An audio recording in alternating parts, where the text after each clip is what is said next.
Hi and welcome to Cheekyricho Cooking's Georgies Date Slice. This recipe comes from a long-time viewer of ours, Joelle, who lives in Canada. The ingredients are in the recipe box below. It's a very old recipe. I'm not quite sure who Georgie is, but thanks for the recipe. So let's get started. We're going to be using the Thermomix. You can use it on a stovetop with the use of a blender later on, which will become more apparent later on in the recipe. Okay, I've got some dates here. I've just cut them in half. The reason that I do that, the Thermomix is quite capable of cutting them up, but every so often pitted dates have a pit in them, and if you end up biting into one of those pits or it gets ground up, you're going to have an unscheduled trip to the dentist. To that we're going to add our water, and the recipe doesn't call for this, but seeing it's Christmas time, I'm going to be using some lovely mixed spice, give this some nice festive fragrance and flavour. And we're going to have to cook these dates and blitz them all up, stirring all the while. So we're putting around to 100 degrees Celsius for 8 minutes on speed 2. And after 8 minutes, this is what you should have. We're going to remove the syrup from the bowl. It'll be really quite thick and gloopy. Can you see that? And just put that to one side to cool. The dates are really quite sweet. They're broken right down now. And then we're going to prepare the base, which also ends up being the topping. You see what I'm doing? Me either. Fogging my glasses up. Now we're just going to give that bowl a rinse and get on to the rest. Now we've just got an 8-inch or 20 centimetre cake pan that we have greased and lined with baking paper. Putting that to one side. To our Thermomix jug now we add rolled oats, salt, baking soda or bicarb soda, brown sugar, and our flour. Just mix that around, just on speed 1 for 30 seconds. Now we've got our butter here, we cut that in chunks, drop it down the hole in the centre.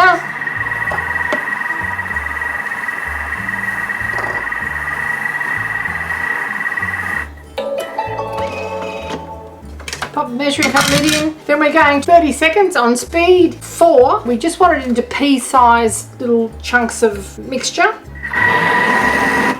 Okay, at the end of 30 seconds, this is what you should have. We're going to spread 2/3 of this mixture into our prepared pan, and the remainder gets crumbled on the top of our date mixture. Our date mixture is still cooling over here. While it's cooling, we'll just add our pure vanilla extract and stir that right in.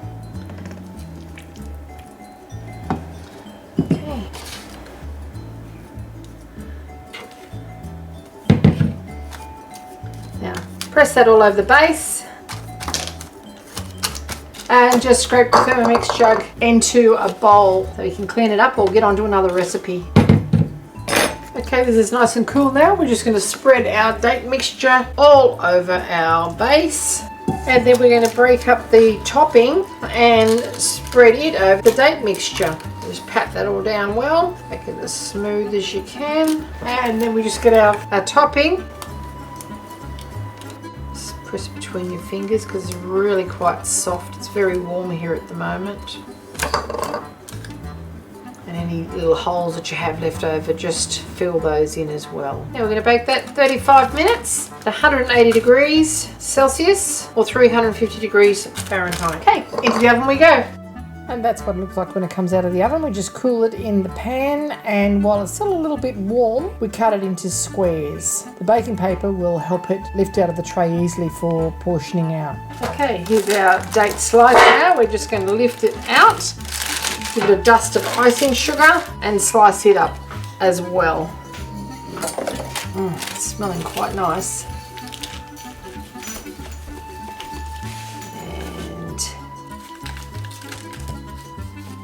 And there you have it.